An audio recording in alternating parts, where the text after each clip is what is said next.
A billionaire farmer offered food to a mother with hungry twin babies. But when he saw the birthmark on the babies, he was shocked. Thomas gripped the leather steering wheel of his BMW as he watched the sky darken through the windshield. The wipers worked non-stop, fighting the increasingly heavy rain. At 45 years old, the billionaire farmer was used to making tough decisions in business. But today he only wanted to get home before the storm worsened. "Stupid meeting," he murmured to himself, adjusting the car's heater. The rural road, usually quiet, seemed even more desolate under the grey sky. The wheat fields lining the route bent in the wind, creating golden waves that contrasted with the somber scenery. Lightning started to split the sky, briefly illuminating the landscape. Thomas slowed down, worried about visibility. That's when a brighter flash revealed a silhouette by the side of the road. He squinted, uncertain of what he had just seen. "No way," he said, slowing down further. It was a young woman, drenched by the rain, holding two small bundles against her chest that Thomas soon realized were babies. She walked slowly, head lowered, clearly struggling against the wind and rain. Thomas drove past her, his first instinct telling him to keep going. It wasn't safe to stop for strangers, especially in that kind of storm, but something nagged at him. That image, a lone woman with two babies in the downpour, stayed imprinted in his mind.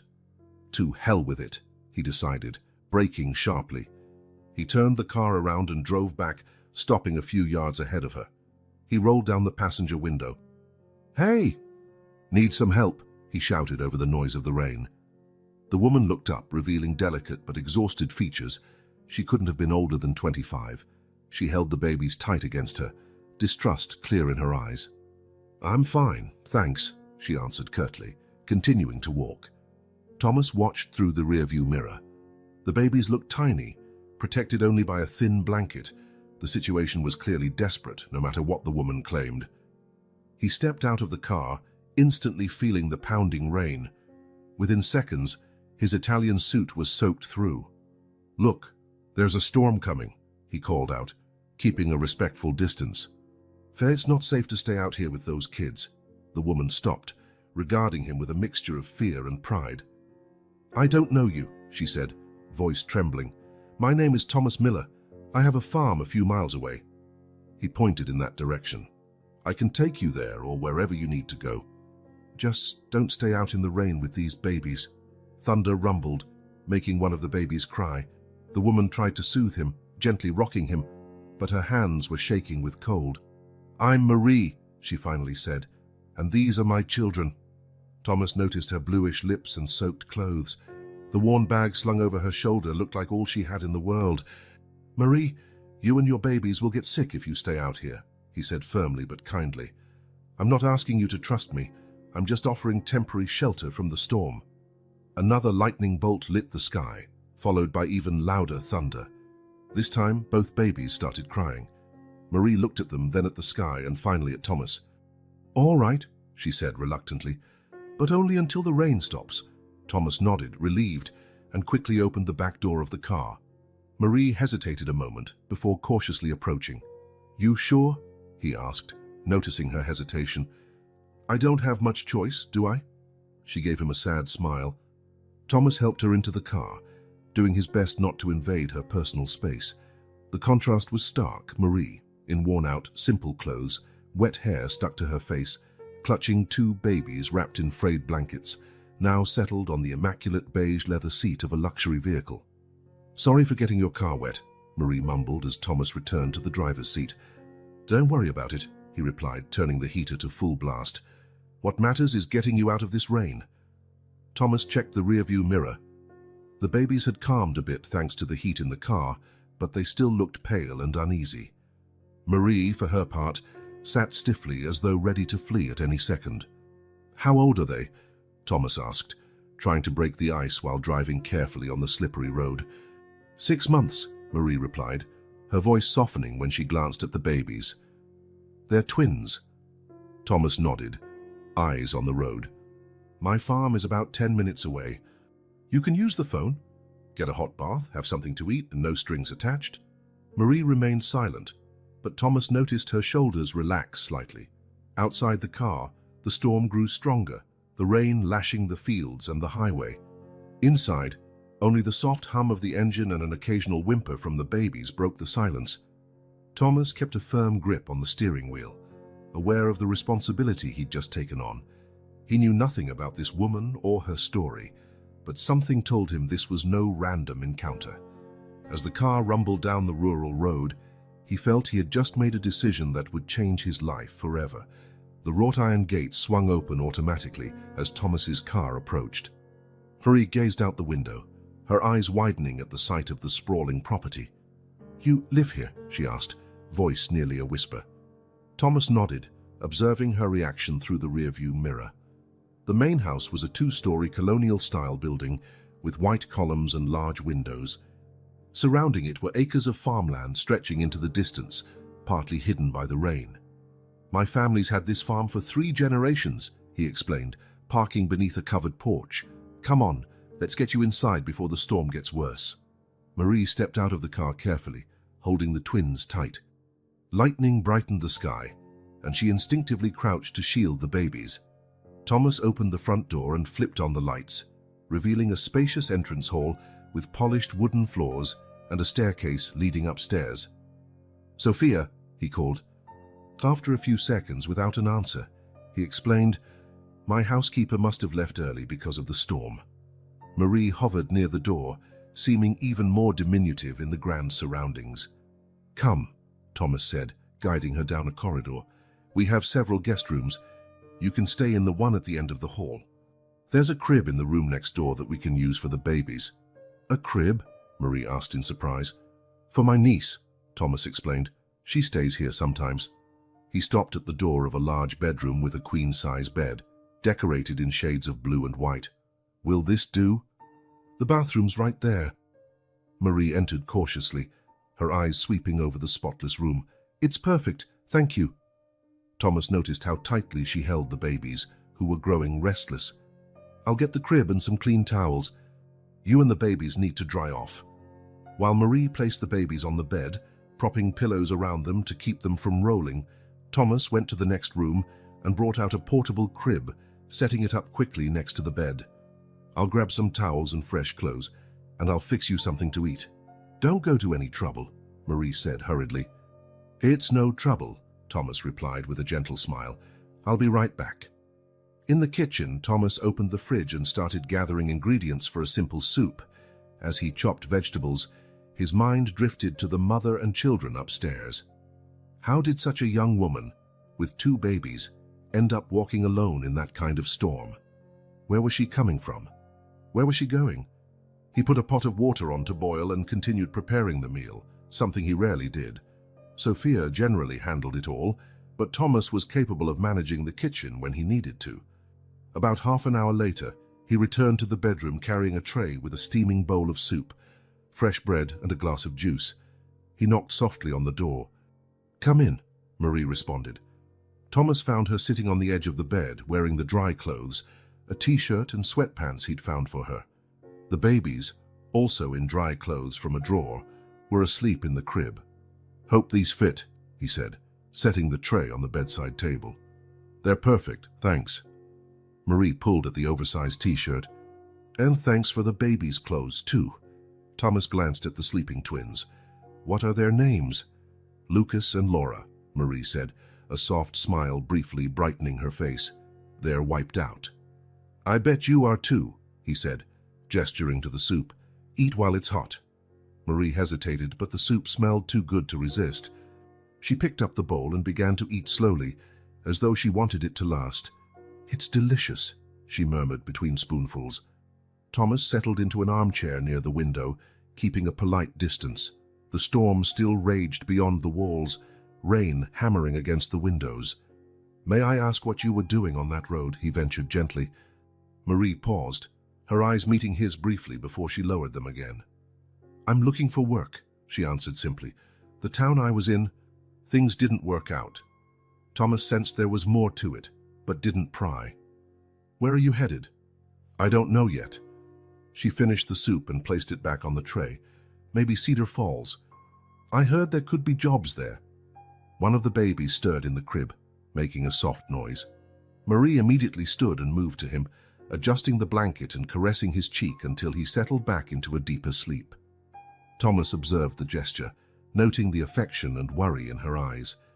Despite the hardships, her devotion to her children was obvious. A sudden memory flashed through his mind. Him as a child, running through the farm fields while his mother watched from the porch. He'd never known want or homelessness. His was a childhood of privilege and comfort, so unlike the life these babies had. "You're probably wondering why I'm helping," Thomas said, breaking the silence. Marie looked at him, still wary. "Most people wouldn't stop to help." "I'm not sure I even know the reason," he admitted, raking a hand through his still damp hair.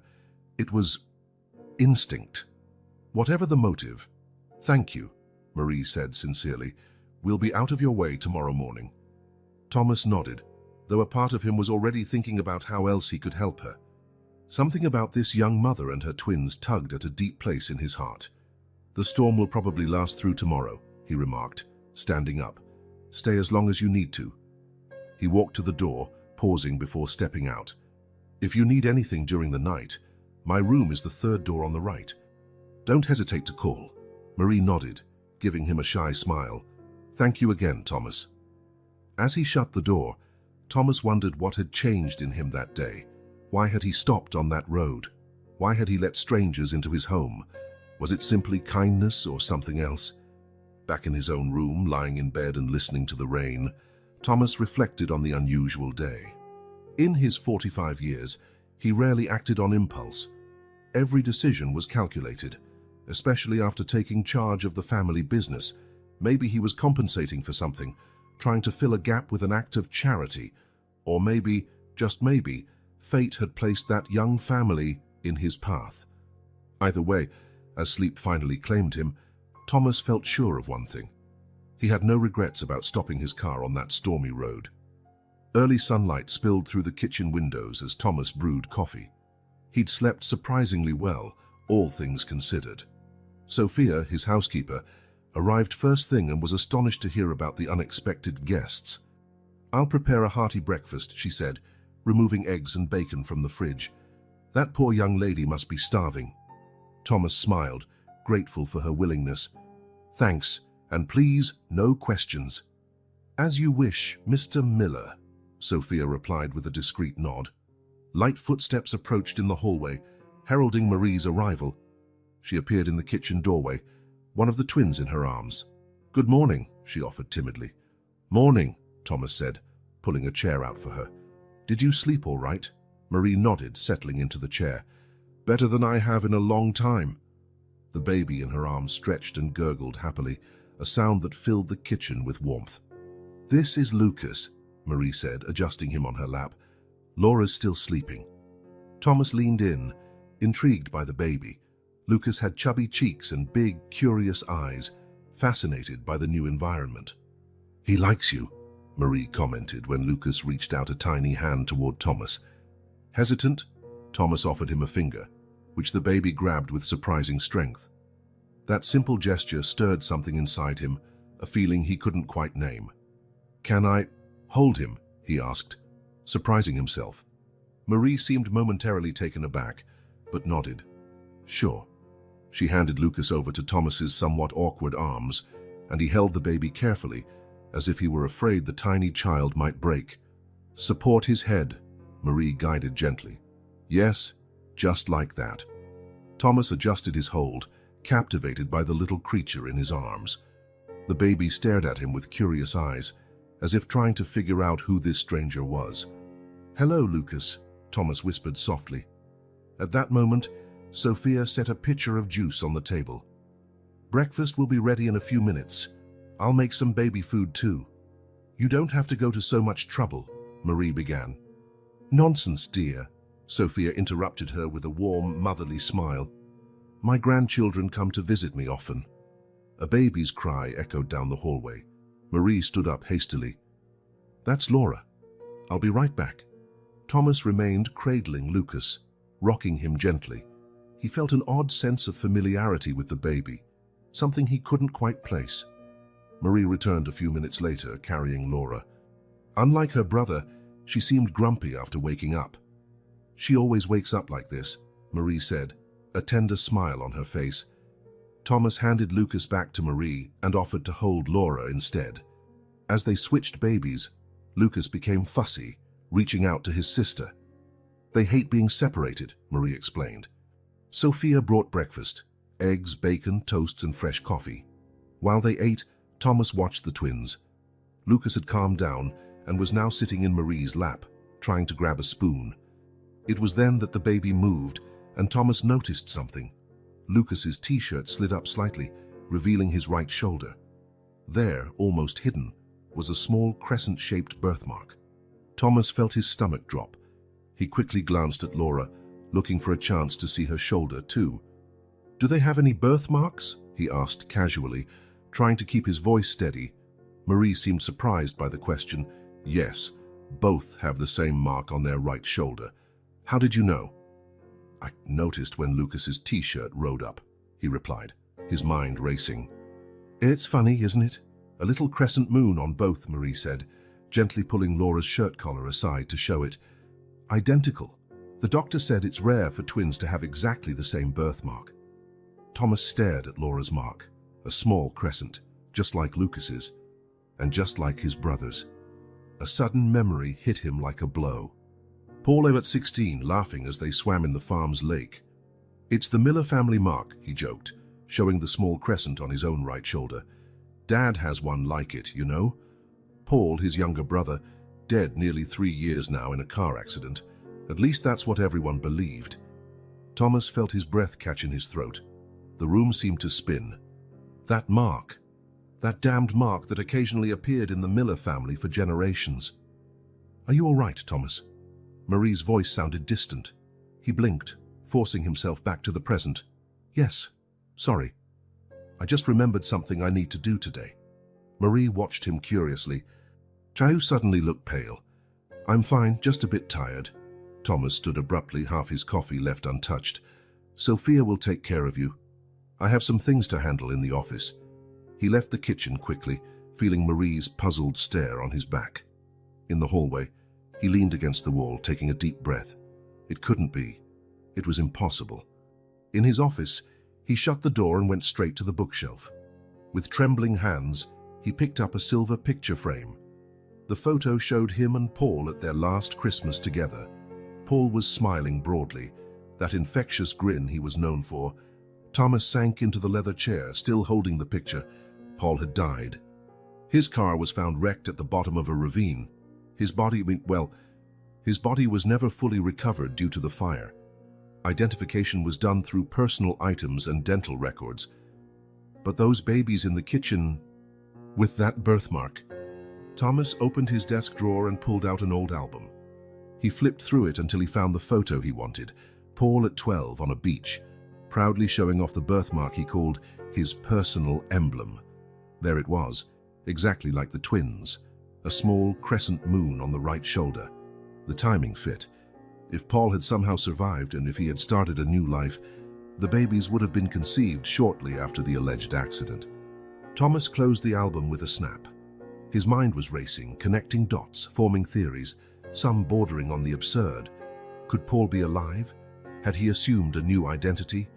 Or were these simply his children, conceived before the accident? And Marie? What did she know? Could she be completely unaware of who the true father of her children was? Thomas ran his hands over his face, trying to organize his thoughts. He had to find out more, but delicately. If there was any link between these babies and his brother, he needed the truth. A sound at the door pulled him back to reality. Sophia stood there, looking concerned. "Mr. Miller," the young lady asked if she did something wrong. "She said you seemed upset." Thomas inhaled deeply, forcing composure. "Please tell her I'm fine, Sophia. I just remembered an urgent matter." Once Sophia left, Thomas looked again at Paul's photo. His cheerful smile now seemed to hide secrets. "What did you do, brother?" he murmured at the image. "And why did you disappear?" The questions hung in the silent office, unanswered, but Thomas was determined to uncover the truth, no matter how painful it might be. Thomas watched Marie and the twins from his office window. She was in the garden, sitting on a bench under a large oak tree, with the babies on a blanket spread across the grass. At Thomas's insistence, she had agreed to stay a few more days. For the kids to rest, he'd argued, though his motives lay elsewhere. Thomas picked up the phone and dialed a number he rarely used. "Garrett Investigations," a deep voice answered on the other end. "Mike, it's Thomas Miller." "Thomas, it's been a while. What can I do for you?" Thomas paused briefly. "I need a discreet investigation. I have an unexpected house guest, and I'd like to find out more about her." He provided the few details he had about Marie, her full name, which he'd seen briefly on her ID in her bag, and a physical description. "There's one more thing," Thomas added, lowering his voice. "I need you to reopen the investigation into my brother's death." "Paul?" Mike sounded surprised. "I thought that case was closed." "Just do it, Mike. Absolute discretion. Money is no object." After hanging up, Thomas unlocked a desk drawer and removed a wooden box. Inside were mementos of Paul, concert tickets they'd gone to together, old photos, handwritten notes. Thomas took out a yellowing photo. Two boys smiled at the camera, their faces smeared with mud, proudly holding a frog they had just caught at the farm's lake. "Paul was always the adventurous one," he murmured, remembering that day. The wind had been strong, but that didn't stop 8-year-old Paul from insisting on exploring the lake. Thomas, 4 years older, pretended reluctance but secretly loved the escapades his little brother dreamed up. "Come on, Tommy," Paul had yelled, using the nickname only he could get away with. "Life's too short to stay indoors." Thomas smiled sadly at the memory. His brother had always lived life to the fullest, as though he sensed his time might be short. Another memory emerged, this one more recent and painful. Paulie Fass at 25, sitting in this very room, announcing he was moving out. "I need space, Tommy," he had said, avoiding Thomas's eyes. "This life, the family business, all the expectations, it's not for me." Thomas had argued, begged, even pleaded for him to reconsider. The farm was big enough for them to follow different paths, but Paul was determined. "I'm headed west," he declared. "I want to live a simple life for a while." There was something final in Paul's tone, something Thomas hadn't recognized at the time. In the following weeks, Paul sold his sports car, withdrew a large sum from his bank account, and reduced his belongings to a single suitcase. Thomas put away the photograph and picked up a folder. Inside were bank statements, phone records, occasional letters, everything that remained from Paul's final years. The phone calls grew less frequent. The emails became shorter and vaguer. Then, 3 years ago, news of the accident arrived. A car identified as Paul's new vehicle had been found at the bottom of a ravine.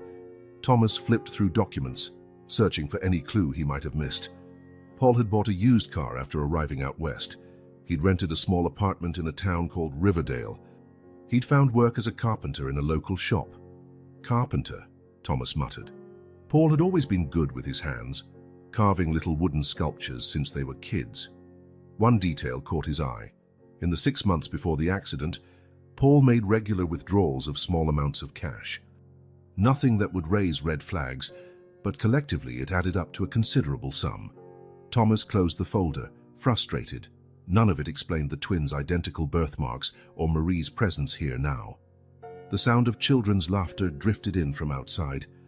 Thomas moved to the window again. Marie was tickling Lucas while Laura watched with big, curious eyes. There was something about the way Lucas laughed, throwing his head back, that was so familiar and so Paul. And the attentive gaze of Laura, observing everything intensely, just like seeing his brother study a new project. Thomas went downstairs and into the garden, approaching casually. "Looks like you're enjoying the sunshine," he remarked. Marie glanced up, shielding her eyes. "Hey, it's good for the babies. Thank you for, well, letting us stay a little longer."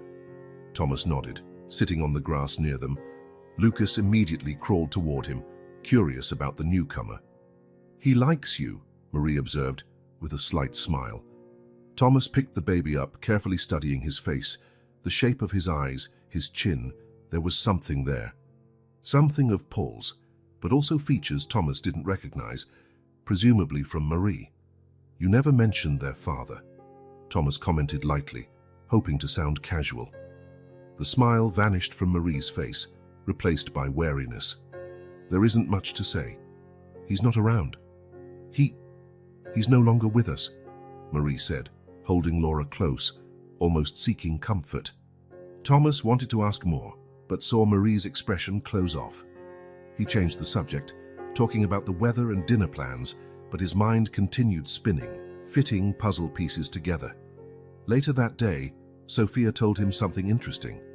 Miss Marie walks around the house when she thinks no one is watching, she said, while serving tea. Especially the rooms that have photos of Mr. Paul. Thomas felt his heart skip a beat. What does she do? Does she say anything? No, sir. She just observes carefully, as though she's looking for something familiar. Thomas thanked her and dismissed her.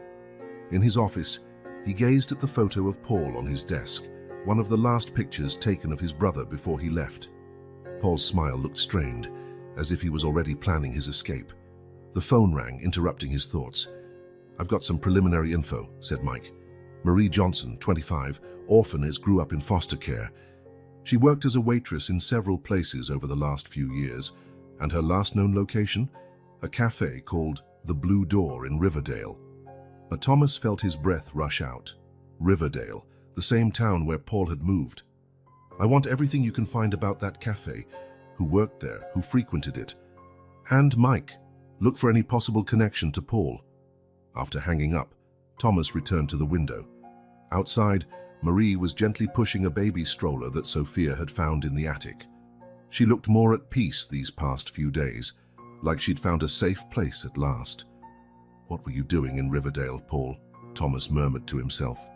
And why did this woman show up at my door with children who look so much like you? The puzzle pieces were starting to fit together, forming a picture both hopeful and disturbing. Thomas still needed more information. But one thing was clear. The past he thought he knew was filled with secrets, and somehow those secrets had made their way back home. A week had passed since Marie's arrival. The stormy weather had long since given way to sunny days, but she still stayed on the farm at Thomas's invitation. During dinner, Thomas watched Marie feeding Laura, while Lucas slept in a makeshift playpen in the dining room. You're good with them, Thomas remarked, pouring more juice for Marie. She gave a timid smile. I had to learn fast. It's not easy taking care of two babies on your own. It was the first time she'd volunteered anything about her situation without being asked. Thomas seized the opening. It must have been hard. Marie fell silent for a moment, as if deciding how much to share.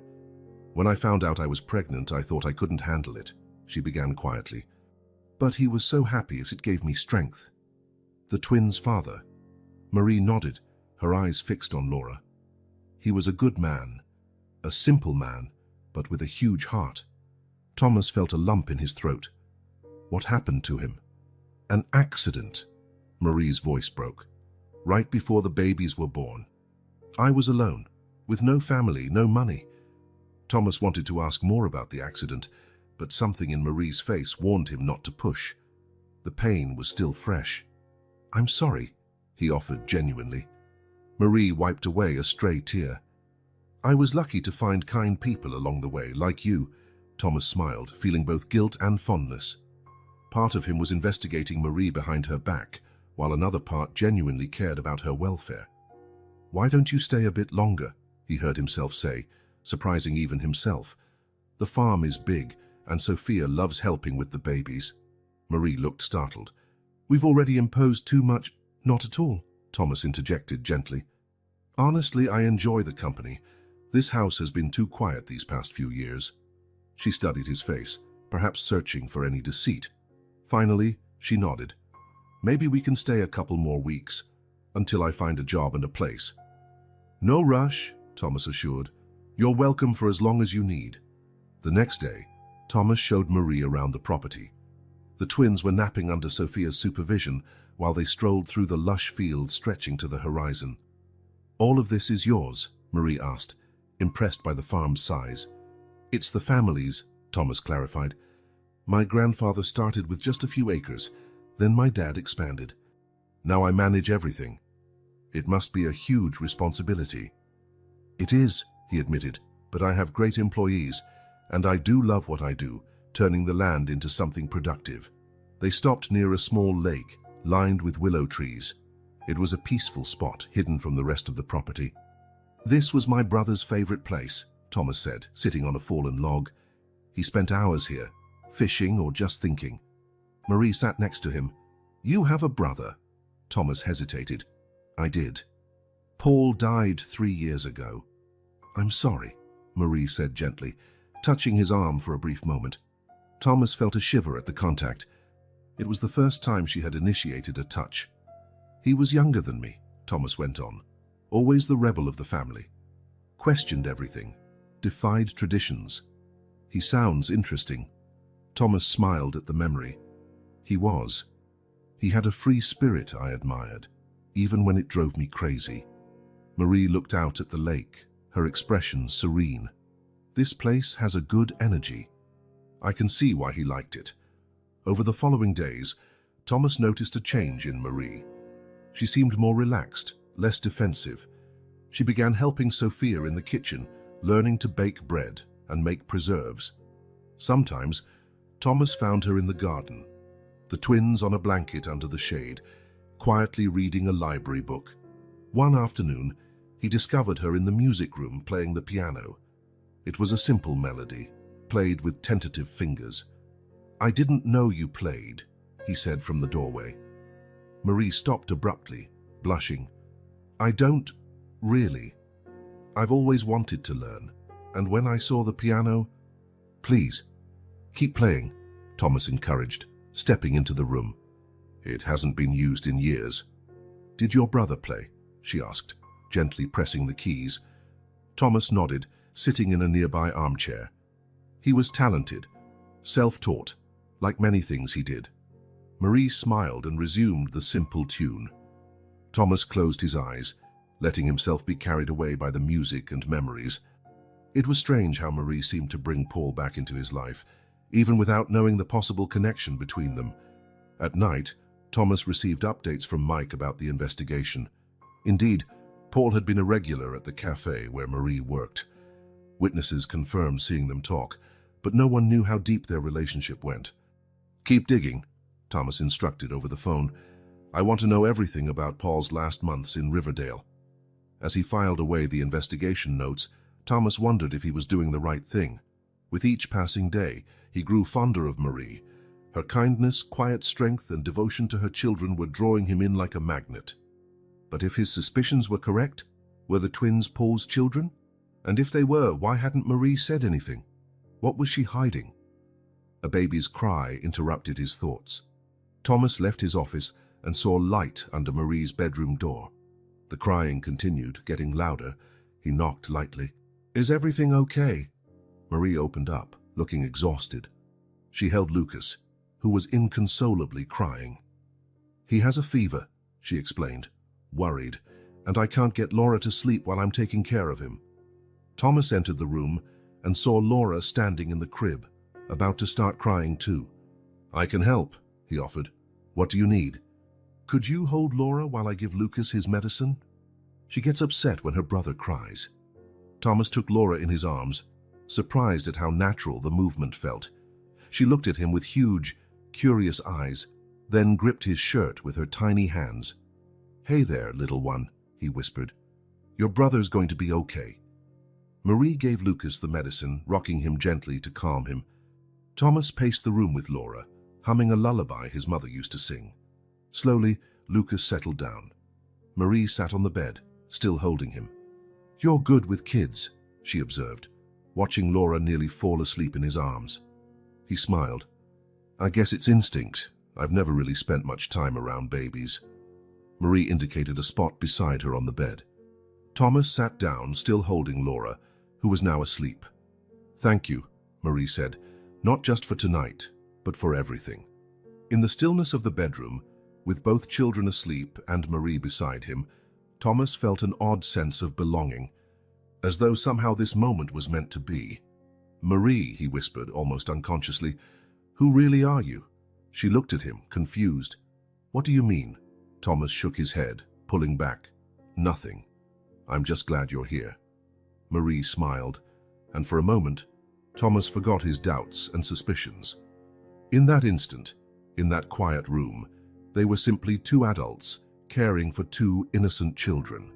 The rest, the investigations, the unanswered questions, the unsettling coincidences, could wait until morning.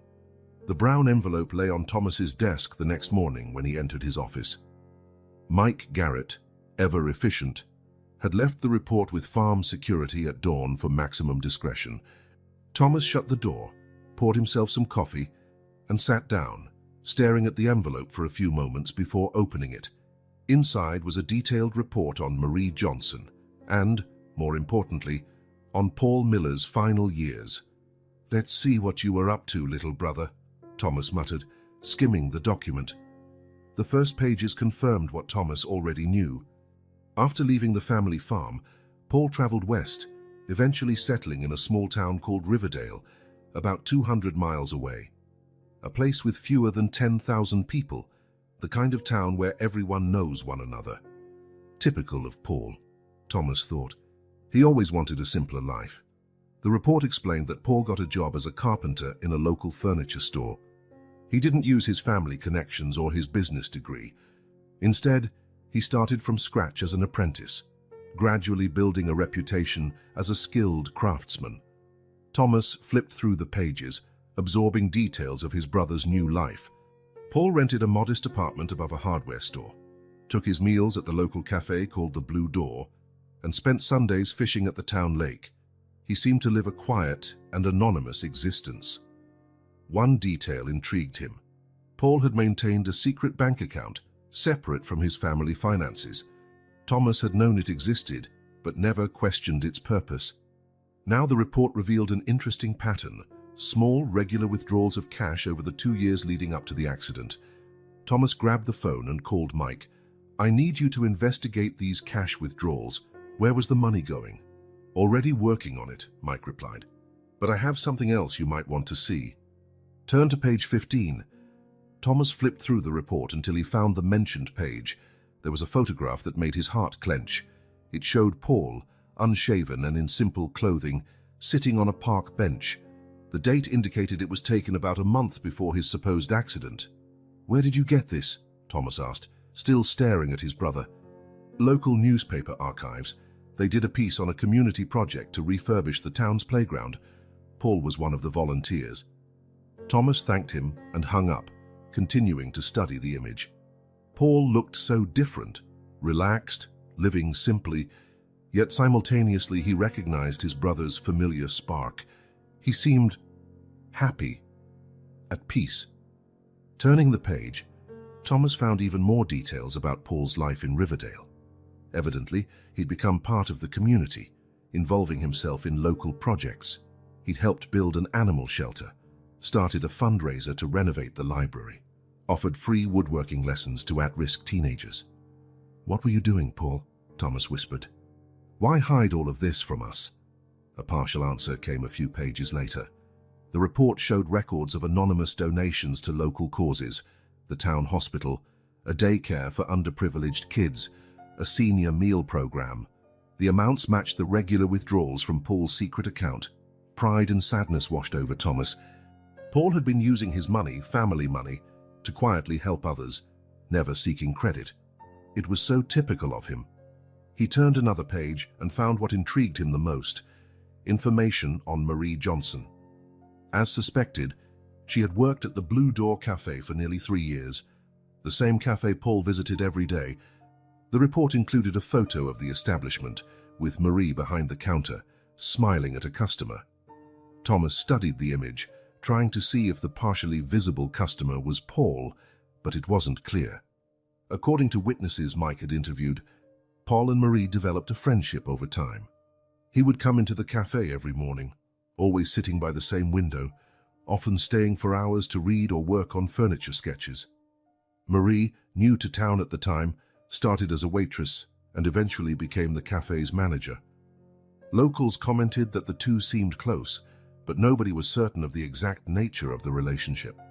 "They were discreet," noted one anonymous source, "but anyone could see there was something special between them." He lit up whenever she walked in. Thomas read on, discovering that Paul and Marie were both volunteers for various community projects, renovating the library, organizing a charity event for the daycare. Then came the most intriguing part. Around 3 months before the accident, Marie suddenly quit her job at the cafe. A week later, Paul stopped going there. Some locals speculated they had a fight. Others believed their relationship had moved to a more serious stage. Then he dies in an accident, Thomas muttered.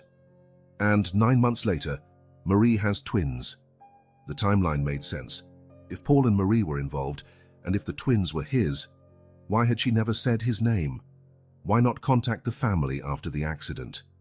Thomas turned to the final pages, detailing more about Paul's community work. He'd become a well-liked figure in Riverdale, known for generosity and a willingness to help.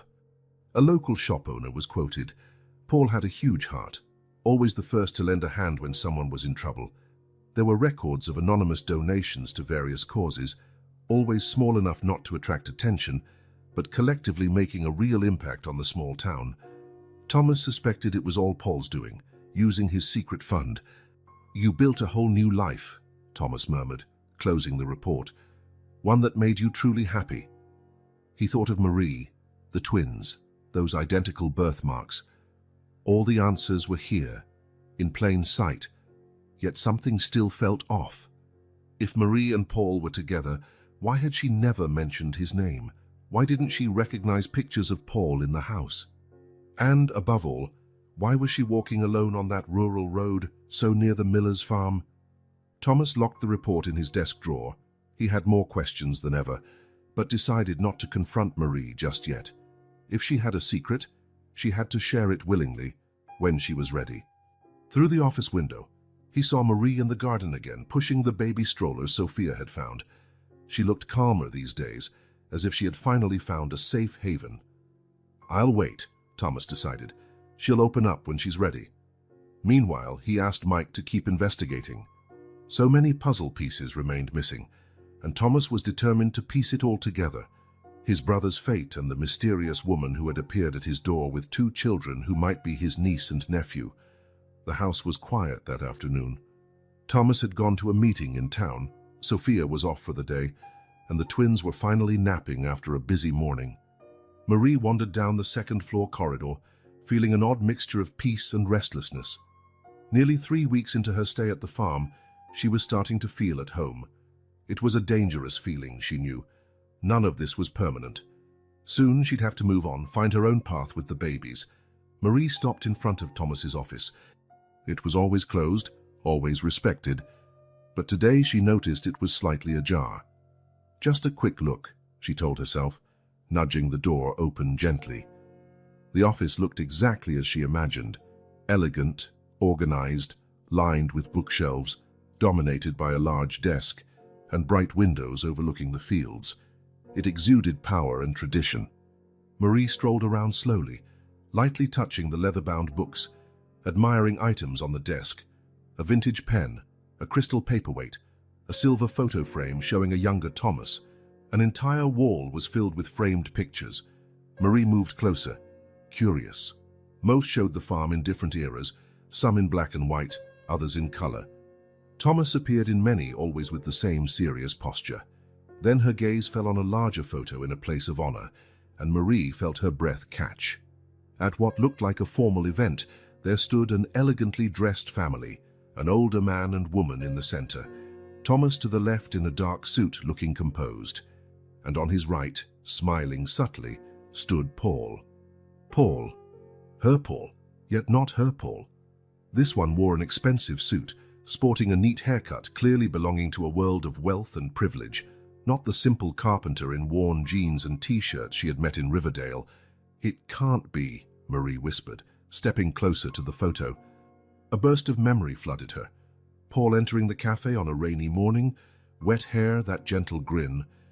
The usual Marie, he'd ask, always genuinely interested in her day. Paul helping her close up the cafe late at night, walking her to her apartment to make sure she was safe. Paul building a small shelf for her cramped kitchen, refusing payment. Humble Paul, kind Paul, unassuming Paul. With trembling hands, Marie picked up the photo for a closer look. No doubt it was him. The same understated smile, those same warm eyes. But this Paul was clearly a rich man. part of a powerful family. Her eyes drifted back to Thomas in the photo, the same man who had taken her in from the storm, offered her a place to stay, played with her children every morning. The man she was beginning to trust and admire. Thomas, Paul's brother. "Oh my God," she murmured, tears threatening to spill. Everything made sense now. Thomas's mysterious kindness, his quiet interest in the twins, the subtle questions about her past. He knew, or at least suspected. A tear slid down her cheek and onto the photo frame. She tried to wipe it off with her sleeve, her world collapsing around her. Paul had never spoken about his family, never mentioned a wealthy brother or a grand estate. He'd told her only that he was alone, making his own way, choosing a simpler life. Why hide so much? The sound of a car outside broke her chain of thought. Thomas was back. Marie looked at the photo in her hands, panicking. She quickly tried to place it back on the shelf, but her hands shook so badly she nearly dropped it. The front door opened. Footsteps in the foyer. "Marie?" Thomas's voice echoed through the house. Marie managed to put the photo down, though not perfectly aligned as before. She turned to leave, but found Thomas at the doorway, watching her with an unreadable expression. "Thomas, The door was open and—" Her gaze gave away what she'd discovered. Thomas looked at the photo on the shelf, slightly askew, then at Marie's tear-streaked face. "You recognized him," Thomas said. It wasn't a question, but a statement. Marie felt her knees weaken. She steadied herself against the desk. "Why didn't you tell me," she whispered, "that you were his brother?" Thomas entered the office, quietly shutting the door behind him. "Why didn't you tell me that you knew him?" Tense silence filled the room. Thomas picked up the photo Marie had been examining. "Once I realized you knew him, I wanted to understand first. Figure out your connection to my brother." Marie swallowed hard. "How did you discover that I knew him?" "The birthmark on the babies," Thomas answered simply. "Exactly like Paul's. It's a mark that's appeared in our family for generations." Marie sank into the nearest chair, her legs unable to support her. "He never told me who he really was." Thomas took another chair, sitting across from her. "Tell me everything, Marie. How you met, what happened." She drew a deep breath, summoning her courage. It was time for the truth. "I worked at the Blue Door in Riverdale. Paul came in every day, always sitting at the same table by the window." A sad smile flickered at the memory. At first, he was just another customer, but he was different, kind, observant. He always left generous tips, even if he just ordered coffee and toast. Thomas nodded, urging her on. Little by little, we started talking. He asked about me, genuinely interested. When he found out I was studying at night to finish high school, he started bringing me books. Tears welled up again. One night, when I was closing the cafe alone, 3 men tried to rob me. Paul happened to be passing by, coming from the wood shop. He stepped in, took a punch, but scared them away. After that we got closer. "Did he tell you anything about his past?" Thomas asked quietly.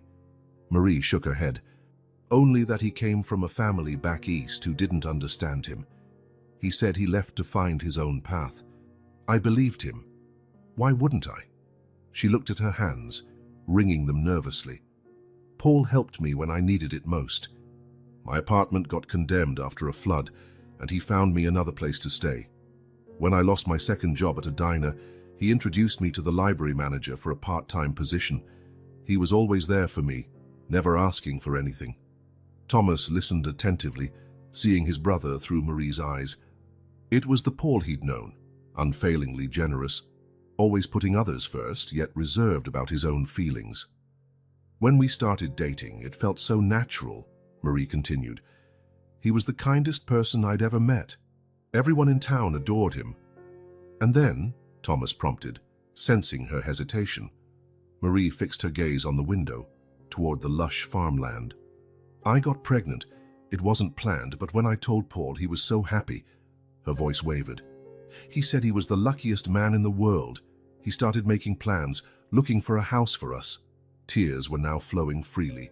"Then, a week later, he went to pick up some lumber in a neighboring town. The road was dangerous, full of sharp turns. There was an accident. Thomas felt his throat tighten. He'd heard the official account: Paul's car found at the bottom of a ravine, a fire so intense that forensic identification was needed. When I found out about the accident, I tried to locate his family, Marie went on. But Paul never mentioned names, only that they owned a farm somewhere. There was nothing in his paperwork, no emergency contact beyond me. She lifted her eyes, meeting Thomas's. For months, I looked for clues. Then the twins were born, and I could barely survive, let alone investigate. I tried starting over in another town, but she sighed. Life with 2 babies on your own is almost impossible. So how did you end up on that road near my farm? Thomas asked. Marie gave a sad smile. Fate, maybe. I was headed to Cedar Falls to look for work. The bus broke down, and I decided to walk to the next town. Then the storm hit. Thomas absorbed every word, each expression. His mind whirred, filling gaps in the story. Marie, he said gently, the twins, they are... She locked eyes with him, tears still flowing. Yes, Thomas. Lucas and Laura are Paul's children, your niece and nephew. Thomas felt as though someone had struck him in the chest. He'd suspected as much, but hearing the confirmation was entirely different. Those 2 little babies, asleep in the next room, were Paul's children, the Miller family's next generation. Why didn't you tell me sooner? He asked, voice husky with emotion. How could I? Marie answered. I didn't know who you were until now. Even if I'd guessed, I was afraid. Afraid you wouldn't believe me, that you'd think I just wanted money, that you'd try to take my kids. Thomas understood her fear. A single mother with no resources, suddenly turning up at a wealthy family's door, claiming a connection to their deceased son. It sounded like the plot of a con job. Except Marie had not sought them out on purpose. Circumstance had led her there. An infant's cry cut through the silence. Marie stood up instinctively. Let me come with you, Thomas said softly but firmly. I want to see my niece and nephew. Really see them, knowing who they are. Marie nodded, wiping her tears. They walked together to the room where the twins were, and Thomas felt a new chapter begin. A chapter of truth, of rediscovered family, and possibly of healing. Thomas watched the twins sleeping, truly seeing them for the first time. They weren't just adorable babies fate had thrust into his life. They were Paul's children, his own flesh and blood, the continuation of his brother's legacy. He wanted to name them Lucas and Laura, Marie said quietly beside him. He always loved those names, Thomas smiled sadly. When we were kids and we had 2 dogs by those names, he adored them. They moved to the living room, their untouched cups of tea still on the table, and Marie recounted her entire story with Paul in more detail. For the first few months, he was just the quiet man at the cafe. Then, a friend. He had this way of listening, you know, like every word you said mattered. Thomas nodded, remembering his brother as she spoke. When we started dating, it felt so right. He'd take me fishing, teach me about different types of wood and tools. He seemed to know every star in the sky, Marie said, smiling through her tears.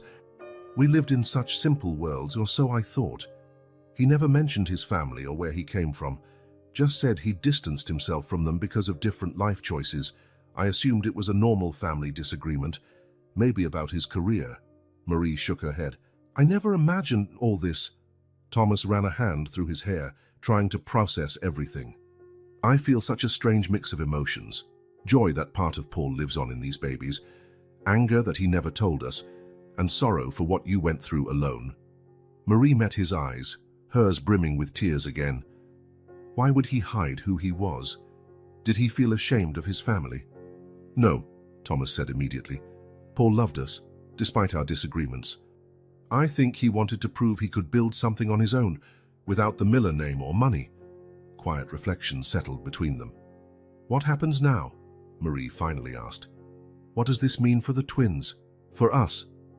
Thomas took a deep breath. It means they have a family, Marie. Grandparents, aunts, uncles, cousins, people who would love to meet them and have a right to know they exist. I'm scared, she admitted, of how your family might react, of what they'll think of me. Some might be suspicious at first, Thomas conceded honestly. Others will fall in love with the babies right away.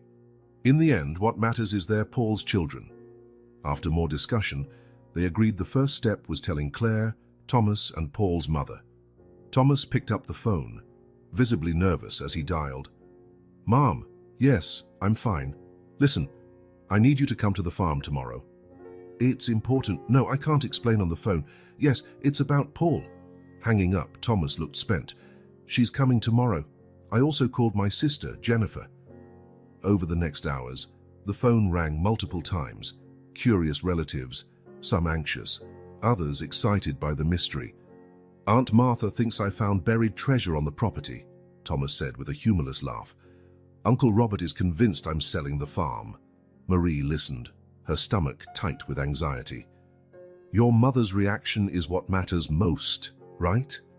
Thomas nodded. Claire adored Paul. It crushed her when he died. Hearing this news, I don't know if it'll bring her comfort or reopen old wounds. What if she doesn't believe me? We'll show her the babies, the birthmark. There's no denying it, Marie. Thomas sat beside her on the couch, taking her hand gently. "No matter what happens, you're not alone in this anymore. The twins are part of the Miller family, and you..." He hesitated. "You're the woman my brother loved. That makes you family too." Marie wiped away a tear. Tomorrow they would face the Miller family together. Tonight, they could only process a truth that had upended their lives forever. Morning arrived, and the sound of tires crunching on gravel announced Claire Miller's arrival. Thomas squeezed Marie's arm in reassurance before heading to the door. Marie remained in the living room, the twins in her arms, heart pounding in her chest. Claire was an elegant woman in her early 60s, grey hair neatly styled, upright posture that spoke to years of refined upbringing. Yet as she embraced Thomas, any formal air vanished. "What's going on?" "You had me worried all night," she said, entering the house. Her gaze swept the room, landing on Marie and the babies. "Who is?" she began, but her words died in her throat as she drew closer. Her eyes locked on the twins, especially Lucas, who offered her a little smile. "Mom," Thomas said quietly, "this is Marie." "And these are Lucas and Laura." Claire paled, dropping into the nearest armchair. "Those eyes, they look like Paul's." "They're his children, Mom," Thomas confirmed. "Your grandchildren." Marie watched the transformation on Claire's face, shock, disbelief, confusion, and finally a flicker of hope. "May I hold them?" Claire asked, voice trembling. Marie moved forward, placing Lucas in his grandmother's arms. The baby studied the unfamiliar face, then smiled again, grabbing at Claire's earring. "He has Paul's curiosity," Claire murmured, tears falling freely. She looked at Marie, 1,000 questions in her eyes. "How?" The next half hour was spent explaining. The meeting at the cafe, the relationship, the accident, Marie's inability to find Paul's family. Claire listened silently, eyes never leaving the babies. "Why didn't you come to us?" she finally asked, her tone carrying a faint accusation.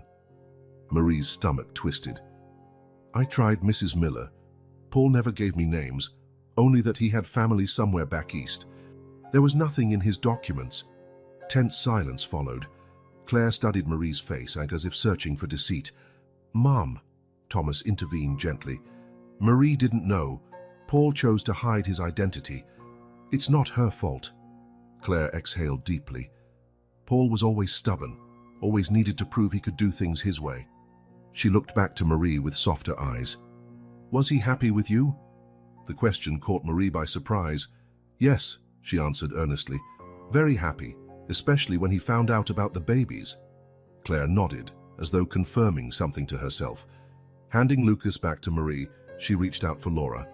"Now let's get acquainted, you and me. For now, I want to know my granddaughter." At the following weekend, the Miller farm was bustling. Thomas organized a family lunch to officially introduce Marie and the twins. Aunts, uncles, cousins, and close friends filled the house, creating an atmosphere of celebration tempered with curiosity. Jennifer, Thomas's sister, greeted Marie with a warm hug. "Welcome to the Miller circus," she joked. "If you need to escape, let me know. I know all the exits." Others were more reserved. Uncle Robert pored over the baby's paperwork with obsessive thoroughness. Aunt Martha asked question after question about Riverdale and the cafe, as if fishing for inconsistencies. "Ignore them," advised Claire, who surprisingly had become Marie's ally. After a lengthy conversation the night before, the two women found common ground, their love for Paul and for the babies. "Paul was always the family's favorite subject of gossip," Claire said. "He never fit into our expectations. It was what I admired most about him." Over lunch, practical questions surfaced. Uncle Robert, the family lawyer, brought up the subject of inheritance. "The twins are entitled to Paul's share of the family estate," he declared, "but we need paternity proof, proper documentation, surname changes." "I don't want your money," Marie interrupted firmly. "This was never about that." "It's not about what you want," Robert retorted bluntly. "It's their right. They're Millers." Thomas noticed Marie's discomfort. "We can discuss that later, Uncle. Today is a day to celebrate." After lunch, Thomas found Marie on the porch watching the kids playing in the yard. Lucas and Laura were the center of attention, passed from one relative to another. "Your family is gay intense," Marie commented. Thomas chuckled. "You haven't seen anything yet. Wait until Christmas." In the following weeks, Thomas found himself more and more involved in the twins' upbringing. He learned to change diapers, make formula, and calm Lucas during his nighttime fussiness. One evening, Marie discovered him in the nursery, telling stories to the children even though they were both asleep. "And your dad was the best tree climber in the county," he said softly. "Once he climbed so high the firefighters had to get him down." Marie leaned against the doorway, smiling. "They love your voice." "I want them to know Paul through our stories," Thomas explained, "to understand what kind of man he was." As days passed, legal matters became unavoidable. Robert brought documents for Marie to sign, changing the twins' surnames to Miller and formally establishing their rights to the family inheritance. "This changes everything for them," Thomas said, as Marie studied the papers uneasily. "It's not just about money, it's security, education, opportunities." Marie hesitated. "I'm afraid of losing my rights to them." "I would never allow that," Thomas assured her. "You are their mother, now and always." That night, sitting on the porch while the babies slept, Marie finally shared more of her past. "I was abandoned at age 5, she revealed. "I grew up in foster homes, never staying in one place more than 2 years. Thomas listened, finally understanding her initial distrust. "When I met Paul, for the first time in my life, I felt I belonged somewhere, to someone," she continued. "After he was gone, I swore my children would never feel the abandonment I felt." Thomas took her hand. "They never will. Neither will you." Marie gazed at the large, well-lit home behind them, at the new life that had come together so unexpectedly. Perhaps, she thought, fate had different plans than the solitary struggle she'd always known. "Thank you," she said simply. Thomas smiled, reflecting on how his brother would have approved of this new chapter in their lives. A family united not by mere blood or duty, but by the love Paul had left as his legacy. Jim Rogers, the local store owner, usually minded his own business. But when a stranger in a leather jacket and intense demeanor started asking about the girl staying at the Miller farm with 2 babies, Jim's protective instincts kicked in. "Never heard of her," he replied gruffly, continuing to stack cans of peas on the shelf. The man persisted, describing Marie with unsettling accuracy. Brown hair to her shoulders, big eyes, always looks a bit scared. Probably has twin babies now. Jim narrowed his eyes. In the past few weeks, Marie and her kids had charmed everyone in town. He personally saved the best fruit for her whenever she dropped by. "I suggest you look elsewhere, pal." "I don't know anybody like that." Once the stranger left, Jim immediately picked up the phone. Thomas was going over contracts in his office when the call came. "Mr. Miller, it's Jim from the market. Thought you should know.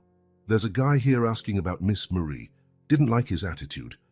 Alarm bells rang in Thomas's mind. Jim described the man, 30s, tall, slight scar on his chin, asking persistent questions. "Thank you for telling me, Jim. If he returns, call me right away." Thomas hung up, a heavy feeling settling over him.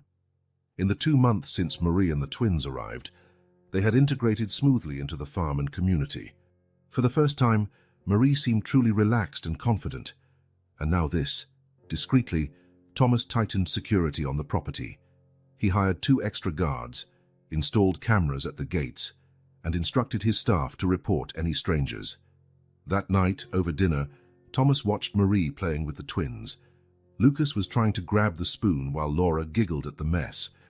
"Marie," he began cautiously, "do you know anyone with a scar on his chin, maybe from Riverdale?" Her reaction was immediate. The smile vanished, her face went pale, and her hands shook slightly. "Why, did someone ask about me?" Thomas confirmed, recounting what happened at the market. Marie stood abruptly, scooping up the twins. "We need to leave," she said, voice trembling. "I can't put you in danger." Thomas followed her to the twins' bedroom, where she began hastily gathering clothes into a bag. "Marie, stop! Who is he? What's going on?"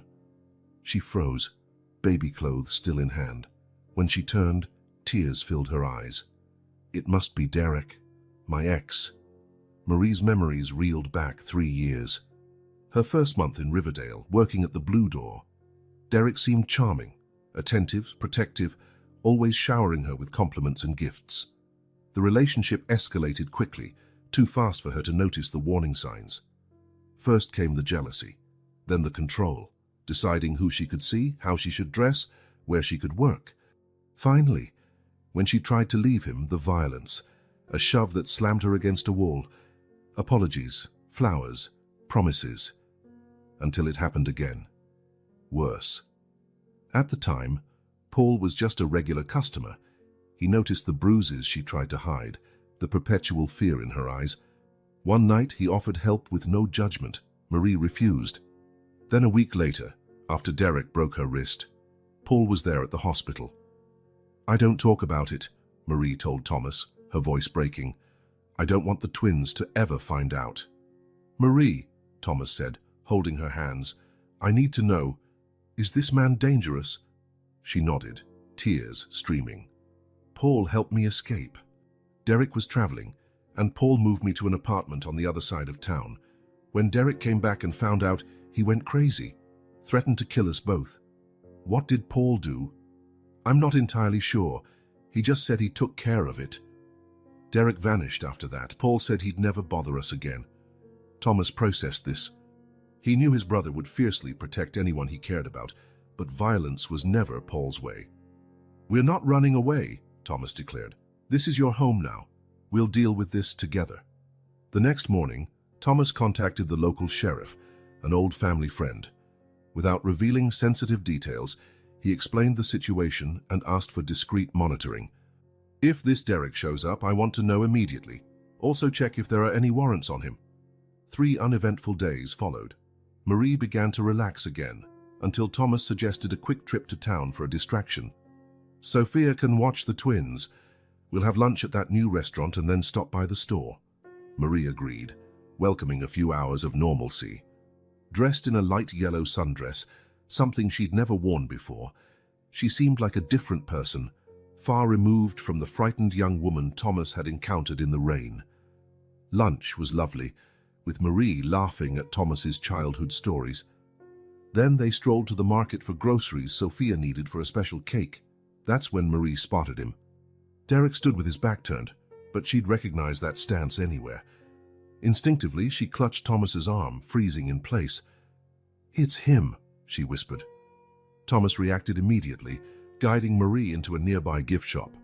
"Stay here," he instructed, positioning her away from the windows.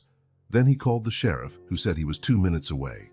From inside the store, Marie watched in horror as Derek questioned an elderly woman on the sidewalk, most likely asking again about her. Her heart pounded so hard she was sure everyone could hear it. The sheriff arrived quietly. Sensing police presence, Derek backed off quickly, disappearing down an alley. By the time the sheriff followed, he was gone. On the way back to the farm, Marie was silent, old fears resurfacing. Thomas drove with resolute focus, his thoughts racing. "We're going to end this once and for all," he declared. "We can't live looking over our shoulders." Over the following days, Thomas worked with the sheriff and a lawyer to form a plan. They discovered Derek had a record for domestic violence against another woman. That provided grounds for a protective order. "It's not perfect," the lawyer explained, "but it gives the police a reason to arrest him if he comes near you." Marie made a detailed statement about the abuse she'd suffered, a painful process Thomas witnessed with growing respect for her courage. About a week after the trip to town, once they thought the danger had subsided, the farm's alarm blared in the middle of the night. Thomas woke instantly, checking the security monitor in his room. A figure moved stealthily in the backyard. He found a blind spot in the cameras, Thomas realized, dialing the guards. Before he could finish, he heard glass shatter downstairs. Thomas sprinted to Marie's room, finding her already up, clutching Laura while trying to calm Lucas. "Someone broke in," she said, fear in her voice. "It's him, Thomas. I know it." "Take the babies. There's a safe room at the end of the hall. Lock yourself in and don't open for anyone but me." Marie hesitated. "What about you?" "I'll handle this," Thomas said, already calling the sheriff. Marie ran down the hallway with the twins, while Thomas carefully descended the stairs. The noise seemed to be coming from the kitchen. He armed himself with the fireplace poker, approaching silently. Derek was there, clearly drunk, holding a photo he'd found on the table. A picture of Marie and the twins in the garden. "I know she's here," he shouted into the darkness. "Marie, come out now." "She's not coming to you," Thomas said calmly, revealing himself. Derek spun around, startled. "Who the hell are you?" "Where is she?" "I'm someone who cares about Marie and her kids. Get out of my house before this gets worse." Derek let out a bitter laugh. "Kids? She had kids after running away. Bet she doesn't even know who the father is." Hearing the insult against the twins ignited something primal in Thomas. "Get out now! Not before I see her," Derek snarled. "She's mine." What followed was quick and chaotic. Derek lunged. Thomas defended himself, slamming him against the table. Derek recovered, grabbing a knife from a drawer. The guards finally arrived, but Derek had already headed upstairs, searching for Marie. Thomas caught him in the hallway, trying to stop him. In the struggle, the knife slashed Thomas's arm, but he managed to pin Derek against the wall.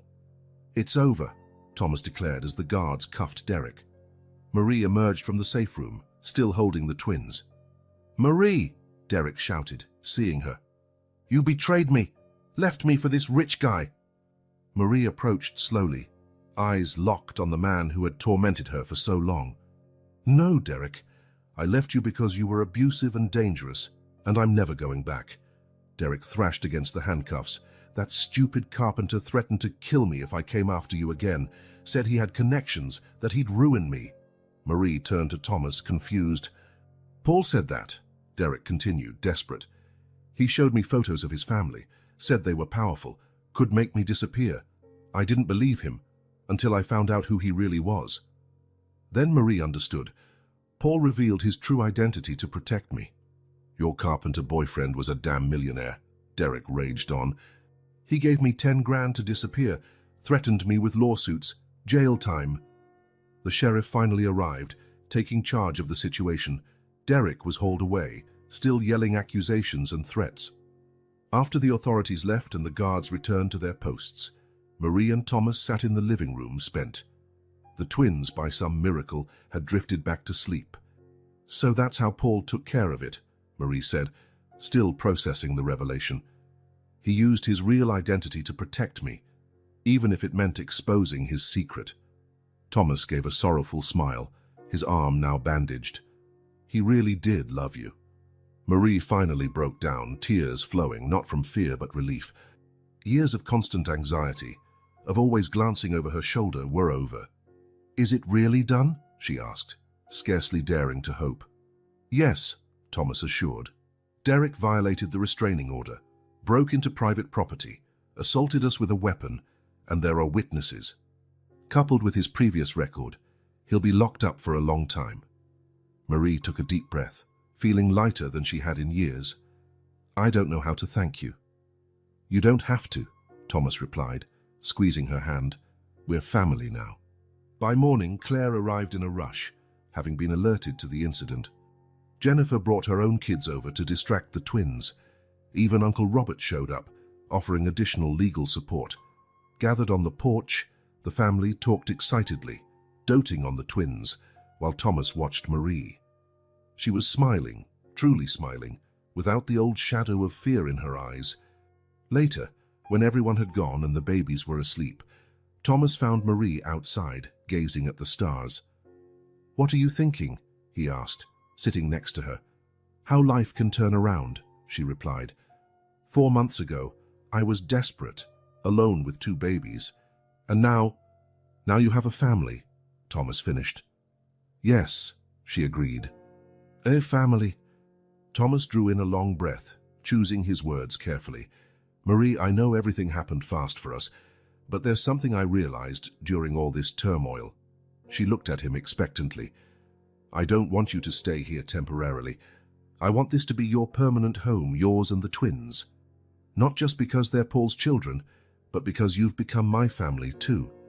Marie looked surprised by the emotion in his voice. The twins should grow up here, knowing their roots, their heritage. "And you," he hesitated, "you belong here, Marie. With us. With me." It wasn't a direct romantic proposal, but it was honest and profound.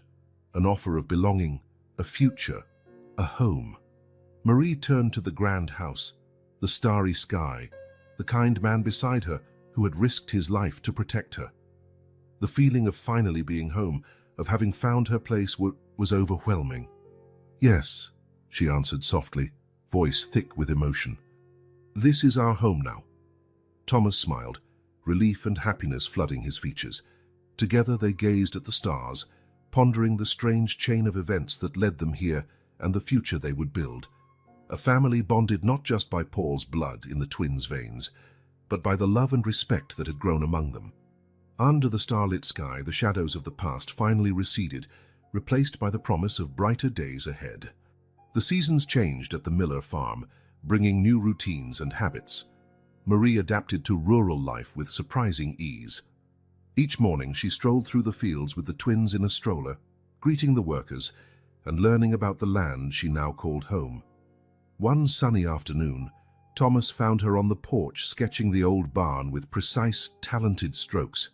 "You draw very well," he commented, clearly impressed. Marie gave a shy smile. "I've always liked it, but never really had a chance to practice." The following week, Thomas arrived with professional art supplies, watercolors, brushes, pencils, and specialty paper. "A talent like yours deserves the right tools." Marie began creating illustrations to tell stories to the twins. Thomas saw an opportunity. "Have you ever thought of making children's books?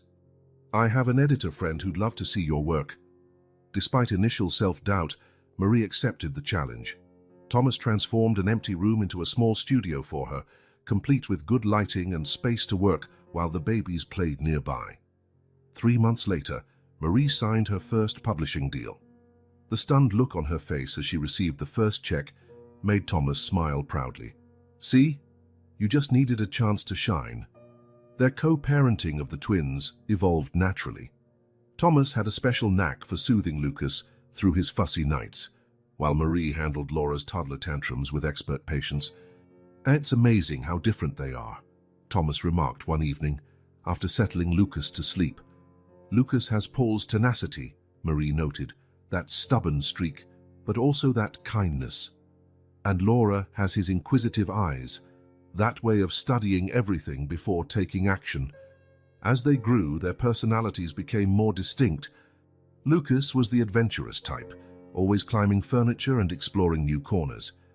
Laura, more cautious, watched everything carefully before making a move. "She already tries to read books," Marie pointed out to Thomas. Laura sat propped on cushions, methodically flipping the colorful pages. Sundays became family gatherings. Claire visited regularly, bearing gifts and fussing over the twins.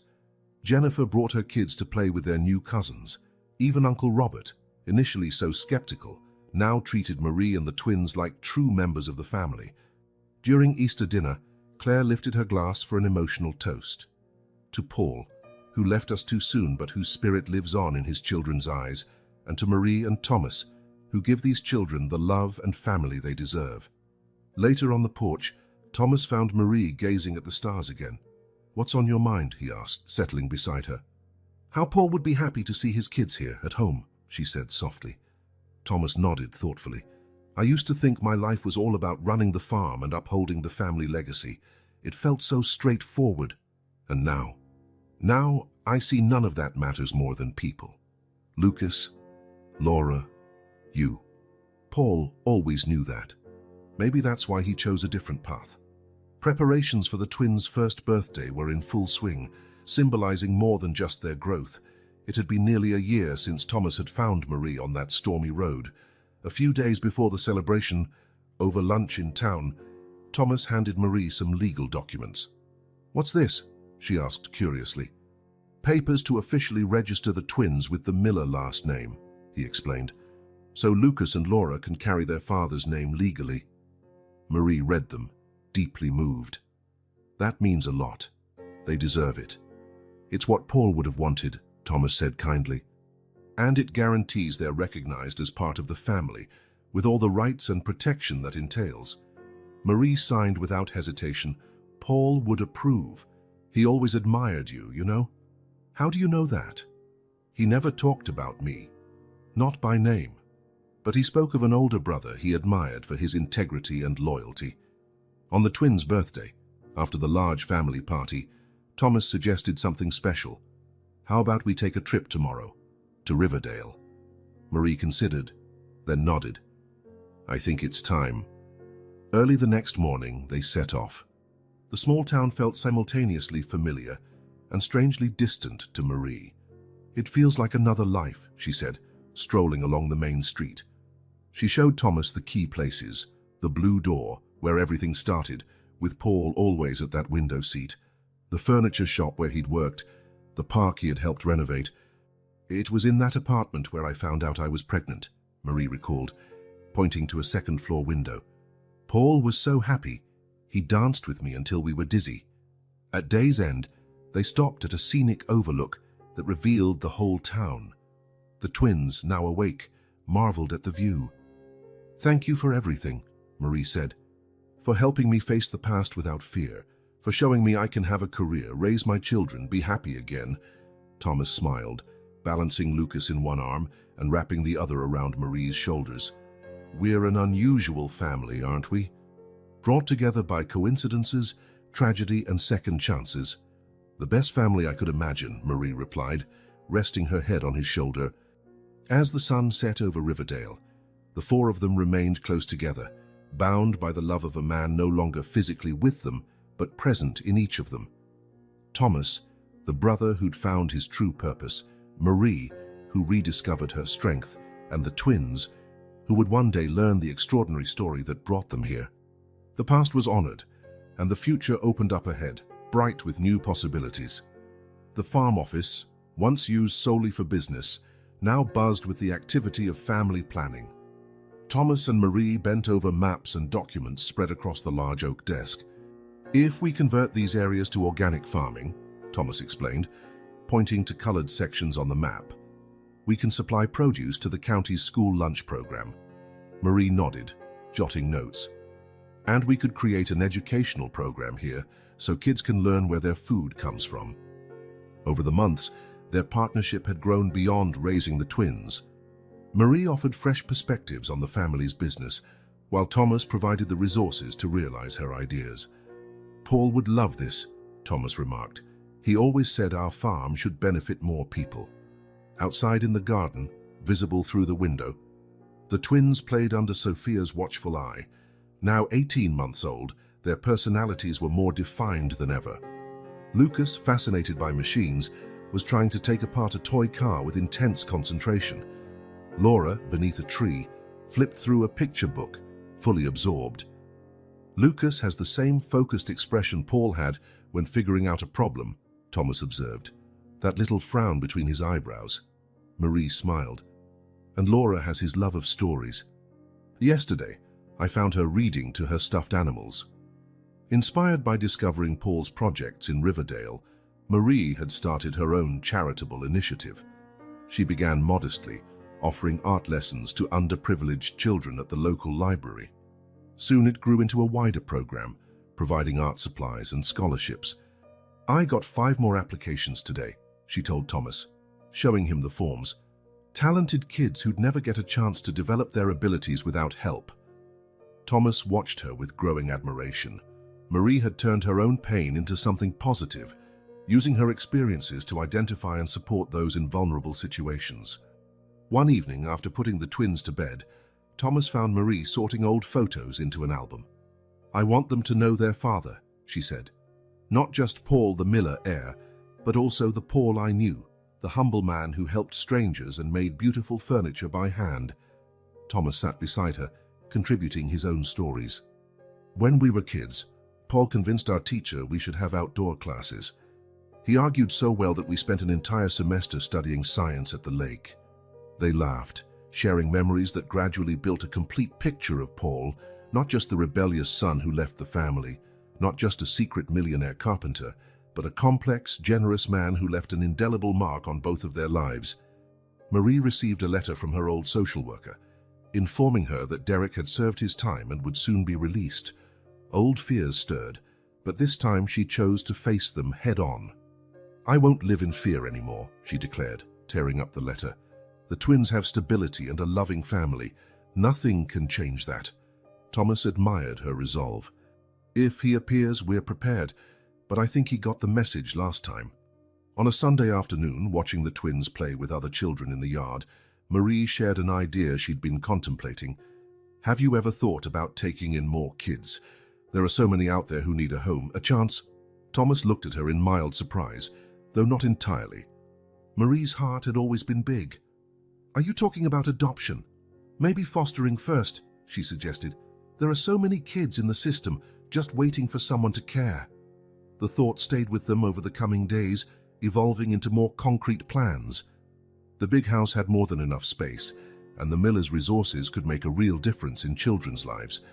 As the twins' second birthday approached, preparations for a big family celebration were underway. This party represented more than just the kids getting older. It also marked 2 years since Thomas had stopped for Marie on that stormy highway. Standing on the porch, watching the sunset while final arrangements for the party were being made, Thomas thought back to that fateful day. "Have you ever wondered what would have happened if I hadn't stopped the car that day?" Marie shook her head. "I'd rather not imagine. It felt like the world was ending, but it was really a beginning." Thomas squeezed her hand. "Do you believe in destiny, Marie?" "I believe some people are meant to find each other," she replied softly. "Like me and Paul, like me and you, like the twins and your whole family." Thomas nodded, reflecting on how impulsive decisions can alter the course of so many lives. Paul's legacy lived on not only in the twins, but in the new direction the Miller family was taking. More compassionate, more engaged, more determined to make a positive impact. A new story was unfolding, built on the foundations of the past, but looking firmly toward the future. A horizon of possibilities even Thomas, with all his business foresight, couldn't have foreseen. Thursday Waumstiga, the Miller farm, glowed under the summer sun. Colorful balloons danced in the light breeze, ribbons decorated trees and fences, and a large banner read, "Happy Second Birthday, Lucas and Laura." The normally quiet lawn bustled with activity, as relatives of all ages gathered to celebrate. The birthday kids ran among the guests, their bright laughter filling the air. Lucas, in blue overalls with messy brown hair, chased butterflies with fierce determination. Laura, in a yellow dress, clutched a picture book, pausing often to show the illustrations to amused adults. "Seems like just yesterday we found them in that storm," Thomas remarked, standing beside Marie as they watched the scene. Marie smiled, recalling that night of relentless rain that had changed everything. "I was so scared, so desperate."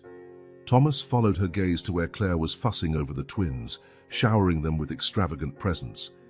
"And now look at us," he said. 2 years of memories flooded Marie's mind, the shock of discovering Paul's real identity, the initial uncertainty with the Miller clan, the confrontation with Derek, the gradual sense of belonging. Difficult and joyful moments blending together like puzzle pieces, forming a family. Jennifer approached, carrying a tray of lemonade. You both look way too serious for a party. What's on your mind? How we got here, Marie replied. Well, I'd say you've done an amazing job, Jennifer said, glancing fondly at her niece and nephew. Paul would be proud. Mentioning Paul brought the familiar mixture of sweetness and sorrow. He should have been there, watching his children grow, experiencing every new discovery. Yet he was still part of everything. The farm, the twins' eyes, the stories they told. Thomas was called by Sophia, who needed help with the cake. Marie used the moment to slip upstairs, wanting to fix her makeup before the day's main event. Opening her dresser drawer, she noticed a small wooden box she hadn't seen before, with a note from Thomas. I found this among Paul's things. The time is right. Today. Hands trembling, Marie opened it. Inside was a sealed envelope with her name, written in Paul's unmistakable handwriting. Sitting on the edge of the bed, her heart pounding, she wondered how this was possible. A letter from Paul, after all this time. Carefully, she opened the envelope as if it contained something fragile and precious. Indeed, it did. My dearest Marie, if you're reading this, it means something happened to me and you've somehow met my brother Thomas. I know it sounds crazy, but I've always had a feeling you two would meet one day. First, I want to apologize for the truth I kept hidden, for the family I never mentioned, for the double life I led. When I left the Millers, I was determined to find my own path, away from money and expectations, and I found it, Marie. I found it in you, in that little cafe, in our simple mornings and our talks. I'm sure our babies have been born by now. I'm sure you're the best mother they could have. And if you've met Thomas, I'm sure he loves them too, in his own way, maybe clumsy at first, but wholeheartedly. Thomas has always been the responsible one, the protector. I grew up admiring him more than he ever knew. If there's anyone in the world I'd trust to look after you, it's him. Marie, my love for you and for our children can't be put into words. But I want you to know that, wherever I am, my heart is with you. Tell Lucas and Laura about their father. Not the Miller heir, but the man who fixed broken toys in the park and went fishing on Sundays. And Thomas, my brother, if you're reading this too, thank you. Thank you for being who you are, for being there when they need you. Our family is in good hands. With eternal love, Paul. Marie didn't notice her tears until one fell onto the letter. She stood, clutching that precious message, and headed back to the party in the garden. Thomas noticed her expression immediately. You found it, she nodded, at a loss for words, and handed him the letter. As he read, his own eyes blurred with tears. Finishing, they exchanged a knowing, deeply emotional look. Thomas cleared his throat, calling everyone's attention. Family and friends, he began, voice tight with emotion. Today, we're not just celebrating Lucas and Laura turning 2. We're also celebrating this extraordinary journey that brought us here. Marie joined him, Paul's letter still in her hands. We found something special today, a message Paul left and for all of us. Voice trembling, Marie read the letter to the assembled crowd. Not a single eye was dry when she finished. Claire openly sobbed, Jennifer clutched her own children, and even Uncle Robert appeared deeply moved. Paul gave us an immeasurable gift, Thomas concluded. Not just Lucas and Laura, but a new definition of family. Marie and I promised to honor his memory by raising these kids with the same love and integrity he showed. The party resumed with an extra layer of meaning. The twins, unaware of the emotional intensity around them, carried on exploring their world, stopping only for cake and presents. By dusk, most guests had departed, leaving Thomas, Marie, and the twins on the front porch, watching the sunset paint the sky in pinks and oranges. Lucas dozed off in Thomas's lap, worn out from the day's excitement. Laura, still awake, pointed at the first stars peeking through the twilight. They looked like tiny lights, Marie explained softly, like the ones that guide our way in the dark. Thomas watched the scene, an unfamiliar yet profound peace settling over him. Life had mysterious ways of bringing people together, transforming tragedies into new beginnings. I think I get it now, he said. Get what? Marie asked. Why Paul chose a different path. He was searching for this, not to escape responsibility, but to find what really matters. Marie smiled, taking his free hand. And now we carry on his legacy, each in our own way. On the horizon, the sun cast its last rays across the Miller farm, illuminating the family on the porch. Not the family anyone had expected, but exactly the family they were meant to be. Thomas glanced at Marie, the twins, and the vast land around them, feeling he finally understood Paul's greatest lesson. True legacy isn't about possessions or a name, but about the love we share and the lives we touch. Side by side, watching the world they'd built together, Thomas and Marie silently reaffirmed their commitment to the twins, to Paul's memory, and to the future awaiting them. A future filled with uncharted possibilities. And so, under the fading sun and blossoming stars, they began a new chapter, one shaped by sorrow and joy, by lost and found family ties, and by a love strong enough to weather any storm.